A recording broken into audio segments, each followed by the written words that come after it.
अगर तुम चाहते हो कि कोई तुम्हारे ऊपर ना हंसे तो तुम अप्रिसिएशन का भी सपना छोड़ दो।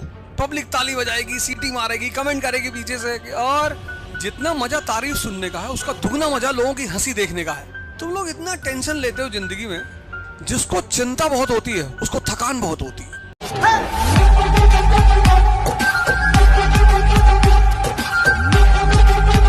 तुम लोग इतना टेंशन लेते हो जिंदगी में। मोदी जी कहते थे 400 नहीं आई, जान थोड़ी दे दी है, फिर शपथ ले ली है। अब तुम होते अगर उनकी जगह तो तुम 20 दिन तो घर से बाहर ही नहीं निकलते कि लोग क्या कहेंगे, इतनी बेइज्जती। ये है पॉलिटिशियन, वो टेंशन नहीं लेता किसी बात की। फिर चले आए, करो ट्रोल। वर्ल्ड कप में एक मेम बनाया था लड़कों ने, मोदी जी रोहित शर्मा के कंधे पे हाथ रखते हैं, बोले देखो 400 को टारगेट रखना, 260 वाट तो बन ही जाएगा। लेकिन अगर एक आम आदमी रहा होता तो 1 महीना घर से बाहर नहीं निकलता हो कि हंसेंगे पड़ोसी लोग, हम पहले से कह रहे थे 400 लोग हंसेंगे। हंसते थे। जितना मजा तारीफ सुनने का है उसका दुगना मजा लोगों की हंसी देखने का है। मजा ही तो है, हंसने दो। अगर बचपन से नीम की पत्ती खाए होते ना तो जवानी में मीठा नहीं छोड़ना पड़ता, लेकिन पैदा हुए तब तो शहद चटाया गया। आदमी की जिंदगी मीठे से ही शुरू होती है, और एक समय ऐसा आता जब डॉक्टर कहता है कि अब मत खाना, अब ऐसा करो करेला और जामुन, बारिश हो रही ना तो डायबिटीज के पेशेंट जामुन ढूंढ रहे होंगे, करेला जामुन सब डायबिटीज की दवाएं मानी आती है। और बोले उसमें 4-5 नीम की पत्ती। अभी तो बहुत सारे जूस वेंडर खड़े होते हैं, पुणे में भी कई जगह होंगे जो एलोवेरा और घिया लौकी वगैरह मिला के जूस बनाते होंगे।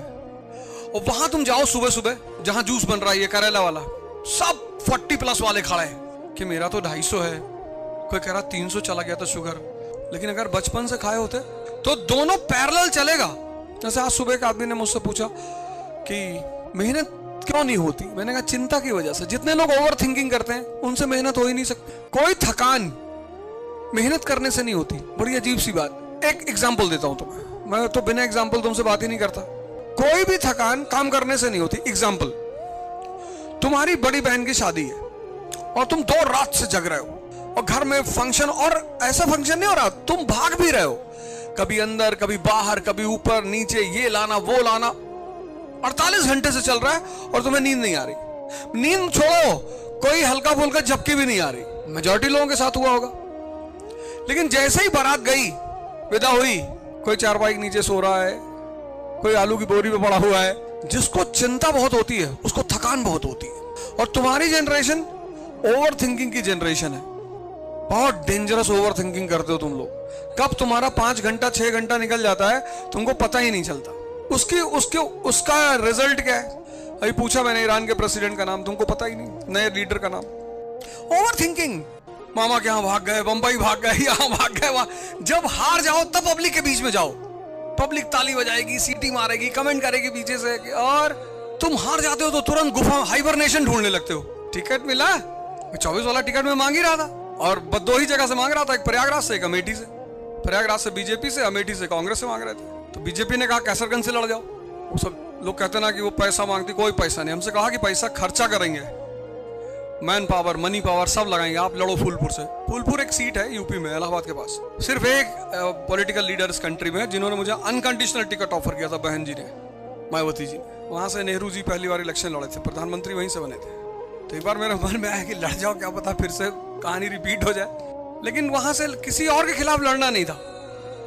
अमेठी में स्मृति जी लड़ रही थी, तो वहां से भी हारते भी तो बड़ा नाम मिलता कि भाई स्मृति जी ने हराया है। सबके खिलाफ नहीं लड़ना।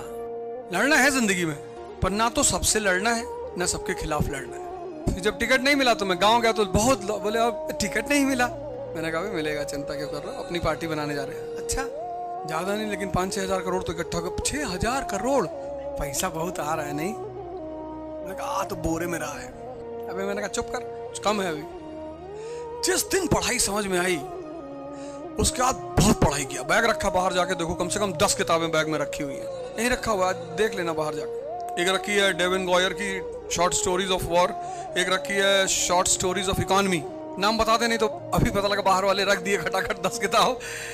कोई निकला बाहर की दिखाओ 10 किताब। जूम कल्टीवेशन से एग्रीकल्चर और फिर कैपिटलिज्म, पूरी स्टोरी बड़ी प्यारी दी हुई है, वो भी डेन गॉयर की है। फिर Vipin Chandra, the struggle for independence, वो मेरी सबसे प्यारी किताब, उसको मैं पढ़ता ही रहता हूँ। अभी तो नीट के लड़कों को पढ़ाएंगे अगले साल से। केमिस्ट्री, आजकल होमवर्क कर रहे हैं, नोट्स बना रहे हैं, पढ़ रहे हैं उसको। तुम क्या करते हो? तुम चाहते हो दुनिया मेरी सिर्फ अप्रिशिएट करे, हंसे किसी और के ऊपर। ऐसा नहीं होगा। जिसको अप्रिसिएशन मिलेगी उसी के ऊपर हंसा भी जाएगा। तो अगर तुम चाहते हो कि कोई तुम्हारे ऊपर ना हंसे तो तुम अप्रिसिएशन का भी सपना छोड़ दो। बेचारे सुसाइड कर रहे हैं ना छोटे छोटे बच्चे, जल्दी प्रेशर में आते हैं, दबाव में आ जाते हैं, घबरा जाते हैं। छोटे बच्चे हैं ना, 14 साल 15 साल से तैयारी कर रहे हैं, तो वो बहुत कच्ची सी उम्र है, उसमें वो बहुत जल्दी इंपेशेंट हो जाते हैं और माँ बाप तुरंत कंपैरिजन करने लगते हैं। अब मेरी एक बहन है, उसकी बेटी है बड़ी, वो बहुत रहम है मालिक का। तो उसकी बड़ी बेटी है, उसके 672 मार्क्स आए सेकंड अटेम्प्ट में नीट में। और शाजो के बड़े भाई हैं दानिश, दुबई में रहते हैं, उनकी बेटी है माहा, उसके बेचारी के 590 के आसपास आए। अब दोनों बहनें, एक मतलब भाई बहन की बेटी है। तो जिस दिन रिजल्ट आया तो मैंने दानिश को दुबई फोन किया, मैंने क्या हाल है माँ? अरे बोले यार, मैंने कहा मेरी शाम को बात का, वो लेडी लड़की हमसे बात ही नहीं की, इतने टेंशन में थी, मुझे किसी से बात नहीं करना। एक से बचना चाहोगे दूसरा मिलेगा नहीं। अगर बुराई से बचना चाहते हो तो तारीफ कभी नहीं मिलेगी। यही इंडियन टीम को कितना गाली दिया इंडिया ने जब ये लोग वर्ल्ड कप हार गए, और इनको दिया तो दिया, मोदी जी फंस गए, वो बेचारे देखने गए थे, भारत का प्राइम मिनिस्टर है, देखने चले गए, वो हार गए इंडिया।